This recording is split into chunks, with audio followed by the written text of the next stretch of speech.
बिस्मिल्लाहिर्रहमानिर्रहीम, अस्सलाम वालेकुम फ्रेंड्स। क्या आप जानना चाहते हैं कि जापान के दो शहर हिरोशिमा और नागासाकी पे दो बड़े आइटम बम के जब हमले हुए, उसके बाद भी जापानी बादशाह हिरोहितो सरेंडर करने के लिए तैयार नहीं थे। आखिर वो कौन सी वजह थी जिसकी वजह से उन्होंने सरेंडर किया? ये जानने के लिए आप वीडियो एंड तक देखें। फ्रेंड्स, आप देख रहे हैं इन्फोटिप टीवी। मेरा नाम है रिजवान याकूब अली। वीडियो शुरू करते हैं। फ्रेंड्स, सुबह 8 बजे का वक्त था। बच्चे स्कूल की असेंबली कर रहे थे। बहुत अच्छा मौसम था। 8:15 में जब बच्चों ने अपना पहला पीरियड स्कूल में स्टार्ट ही किया था कि आसमान पे उनको एक बहुत बड़ा जहाज जिसका नाम था बोइंग B-29 अमेरिकन त्यारा उड़ता देखा। फिर उसमें से छोटी सी एक चीज नीचे गिरती हुई देखी। सिर्फ 43 सेकंड में ये चीज नीचे गिरी और बूम, 80,000 से ज्यादा लोग हिरोशिमा में जहां भाग। फ्रेंड्स, मैं आपको बताऊंगा कि ये सब अमेरिका ने क्यों किया, उसकी ऐसी क्या मजबूरी थी कि उसको अपना पहला ही आइटम बम, जब तक दुनिया को पता भी नहीं था कि न्यूक्लियर वेपन जैसी भी कोई चीज़ है, कोई हथियार है, तो अमेरिका को ये कदम उठाना पड़ा। फ्रेंड्स, जब 1939 में वर्ल्ड वार 2 हो रही थी तो अमेरिका ने डिसीजन लिया था कि वो इस वार में बिल्कुल नहीं आएगा। उस वक्त दो ग्रुप्स थे जो आपस में लड़ रहे थे। एक ग्रुप का जो अलायंस था वो जर्मनी, जापान और इटाली। दूसरा जो ग्रुप था वो था ग्रेट ब्रिटेन और USSR यानी कि सोवियत यूनियन। अमेरिका इस जंग से दूर था क्योंकि वर्ल्ड वार 1 में जो अमेरिका को नुकसानात हुए थे, उसने फैसला किया था कि एशिया में या यूरोप में अब जो भी कुछ हो, जो मर्जी हो जाए, वो जंग में नहीं आएगा। लेकिन अमेरिका को इस अमेरिका जंग में कूद पड़ा ना चाहते हुए भी, क्योंकि जब जापान ने 1945 में पर्ल हार्बर पे हमला किया। दूसरी जंग अजीम में बात करते हैं ज़्यादा हिटलर की, जर्मनी की, फ्रांस की, लेकिन हम बात नहीं करते जापान की। उस वक्त जापान भी एक सुपर पावर था और उसका पूरे एशिया पर कब्जा था, जिसमें इंडोनेशिया, कंबोडिया, लाओस, और जापान चाहता था कि वो और इलाकों पे कब्जा करे जिसमें थाईलैंड, फिलीपीन और चाइना भी शामिल थे। और ऑलरेडी जापान ने चाइना पे इन्वेड कर चुका था। उस वक्त ऑयल के सबसे बड़े रिजर्व्स और ऑयल के रिसोर्सेज सिर्फ अमेरिका के पास थे और जापान को 80% तक ऑयल की सप्लाई अमेरिका की तरफ से। अमेरिका ने जापान को रोकने के लिए इसकी ऑयल की सप्लाई बंद कर दी ताकि जापान किसी जगह रुक जाए, जिस पे जापान ने सोचा कि क्यों ना मैं अमेरिका को सबक सिखाऊं, क्योंकि ऑयल के बगैर वो नहीं रह सकता था। उसके बदले में जापान ने सोचा कि क्यों ना मैं फिलीपीन, जिस पे अमेरिका का कब्जा था, वहाँ पे एक अमेरिका की बहुत बड़ी बेस थी जिसका नाम था पर्ल हार्बर। जापान का मंसूबा ये था कि हम अमेरिका के इस बड़े मजबूत फौजी अड्डे को उड़ा देंगे और उसके फौरन बाद फिलीपीन पे कब्जा कर लेंगे। फिर 7 दिसंबर 1941 को जापान ने तकरीबन 350 से ज्यादा हवाई जहाज़ों, फाइटर जेट के थ्रू पर्ल हार्बर पे हमला कर दिया। ये एक सरप्राइज हमला था जिसमें अमेरिका के 19 बहरी जहाज, 188 यानी 188 हवाई जहाज, फाइटर जेट और 2000 से ज्यादा मिलिट्री के लोग मारे गए। इस हमले के बाद अब अमेरिका चुप नहीं रह सकता था और अमेरिका ने फैसला किया कि वो इसका जोर तरीके से जवाब देगा। और उसने फैसला किया कि जापान के पास एक जापान का कंट्रोल जजीरा था जिसका नाम था ओकिनावा। तो अमेरिका ने सोचा कि क्यों ना हम ओकिनावा पे कब्जा कर लें और अमेरिका ने अपनी फौज ओकिनावा भेज दी।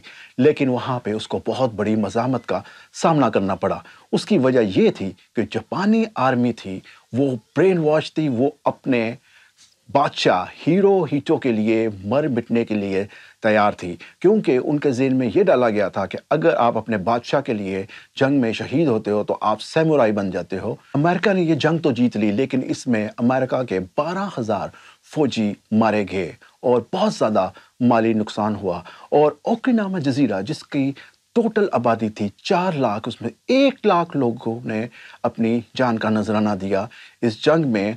और वो लोग ज्यादातर इन पर फिदाइन हमले यानी कि सुसाइड बमिंग करते थे। अब अमेरिका परेशान हो गया और उसने सोचा कि सिर्फ ओकिनावा में उसके 12,000 से ज़्यादा फौजी मारे गए हैं और ये लोग इतनी सख्त मज़ाहमत करते हैं और जापान के पायलट बम्स लगा के अपने प्लेन्स में इनके शिप्स पे जाके सुसाइड हमला करते थे। तो अमेरिका ने सोचा कि अगर हम जापान पे पूरे तरीके से हमला करें तो हमें कम से कम 10 साल लग सकते हैं इस पे कब्ज़ा करने के लिए, और हमारे कम से कम 1 लाख से ज़्यादा फ़ौजी मारे जाएंगे। तो क्यों ना इसका कोई दूसरा हल सोचा जाए। बेसिकली अमेरिका ने अपनी शिकस्त तस्लीम कर ली थी और वो इससे आगे नहीं बढ़ना चाहता था। लेकिन अचानक अमेरिका के सदर फ्रैंकलिन डी रोजवेल्ट फोर्थ हो गए, वफात पा गए, और वाइस सदर उस वक्त के हैरी ट्रूमन मुल्क की बागडोर संभालने लगे। अब ये जिम्मेदारी हैरी ट्रूमन के सर पे थी, कि उनके कंधों पे थी, कि अब जापान के साथ हमने कैसे निपटना है। और वो इस पे सोच विचार कर रहे थे कि उनके मिलिट्री के चीफ ने बताया कि हमारे पास एक सीक्रेट मिशन है, एक सीक्रेट प्रोजेक्ट है जिसका नाम है मैनहट्टन, और वहाँ पे हम बहुत बड़े आइटम बम बना रहे हैं, और ऑलरेडी हम 4 आइटम बम तैयार कर चुके हैं, जिस पे यूएस के सदर ने कहा कि फौरी तौर पे इसका टेस्ट किया जाए और देखें क्या नतीजा निकलता है। तो अमेरिका ने इसका फौरी तौर पे न्यू मैक्सिको में इसका तजर्बा किया और ये तजर्बा कामयाब हो गया था।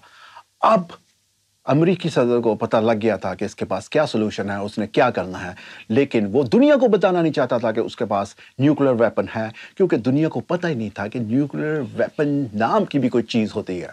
अमेरिका ने पैगाम भेजा जापान के बादशाह हिरोहितो को कि वो सरेंडर कर ले, नहीं तो उसको बहुत बुरे नताइज का सामना करना पड़ेगा।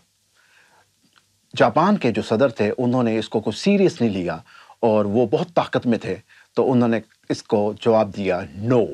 जापान के इनकार के बाद 3 अगस्त को अमेरिकी सदर ने आइटम बम मारने की मंजूरी दे दी, और 6 अगस्त की सुबह पहली दफ़ा जापान पे आइटम बम मारा गया, और जिसमें पल झपकते ही 3 से 4 सेकंड में 80,000 लोग जाँ बहक हो गए। उसके बाद भी जापान का जो बादशाह था वो सरेंडर करने के लिए तैयार नहीं था, और उसने सरेंडर करने से साफ मना कर दिया, क्योंकि वो कहता था तुमने एक बम ही मारा है, हाँ थोड़ा सा बड़ा है, थोड़ा सा कॉम्प्लिकेटेड है, लेकिन हम सरेंडर नहीं करेंगे। जिस पर अमेरिका ने पूरे 3 दिन के बाद 9 अगस्त को अमेरिका ने एक और आइटम बम मारा जापान के शहर नागासाकी में, और जहाँ पे फौरी तौर पे 40,000 लोग जाँ बहक हो गए। नाजरीन, जो पहला बम मारा था अमेरिका ने, जो इस दुनिया में पहला आइटम बम था, उसका नाम था लिटिल बॉय, और जो दूसरा बम मारा था नागासाकी में, उसका नाम था द फैट मैन, और ये उससे ज़्यादा मजबूत और ज़्यादा ख़तरनाक था। लेकिन इसकी तबाही इसलिए कम हुई क्योंकि नागासाकी में ज़्यादातर पहाड़ी इलाके हैं, और ये बम जाके पहाड़ी इलाके में गिरा, जिसकी वजह से इसका थोड़ा इम्पैक्ट कम हुआ। अभी भी जापान सरेंडर करने के लिए रेडी नहीं था, लेकिन जब अमेरिका ने पहला बम मारा था तो वही वक्त था जब रशिया को मौका मिल गया। ये बहुत अच्छा वक्त है जापान पे हमला करने का, और पहले आइटम बम जो हिरोशिमा में पड़ा था, रशिया ने इन्वेड कर दिया जापान पे, और उस पे अपनी पूरी ताकत के साथ हमला कर दिया। अब जापान का सदर सोचने लगा कि एक तरफ रशिया और एक तरफ अमेरिका मेरे शहरों में बम गिरा रहा है, और उसको ये भी पता नहीं था कि इसके पास कितने बम हैं और ये कब तक फेंकता रहेगा।